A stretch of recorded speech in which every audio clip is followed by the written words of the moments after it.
আনোয়ার আলীকে নিয়ে কিন্তু দীর্ঘদিন চুপ থাকলেও কিন্তু এবার ইস্টবেঙ্গল মুখ খুলল।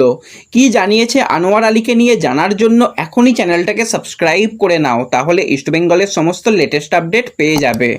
তো আনোয়ার আলী কিন্তু তার পিএসসিতে তার ব্যাপারটা গেছে, এখনও পর্যন্ত সঠিক সিদ্ধান্ত আসেনি সে কবে থেকে মাঠে খেলবে। কন্ট্রাক্ট তার টার্মিনেট হয়ে গেছে মোহনবাগান সুপার জায়েন্টের সঙ্গে, কিন্তু এনওসি না পেলে সে দিল্লি এফসির প্লেয়ার হতে পারছে না, আর দিল্লি এফসি থেকে তবেই কিন্তু ইস্টবেঙ্গলে আসবে। তো ইস্টবেঙ্গলের তরফ থেকে এবং দিল্লি এফসির তরফ থেকে পিএসসির কাছে আবেদন করা হয়েছে যত তাড়াতাড়ি তাকে এনওসি দিয়ে দেওয়া হোক এবং তাকে যেন খেলার মধ্যে নিয়ে আসা হোক। বাদবাকি যে সমস্ত আর্থিক জরিমানা রয়েছে সেগুলো যেহেতু এখনই আলোচনা হচ্ছে না, তার আগে কিন্তু তাকে খেলার অন্তত অনুমতি দেওয়া হোক।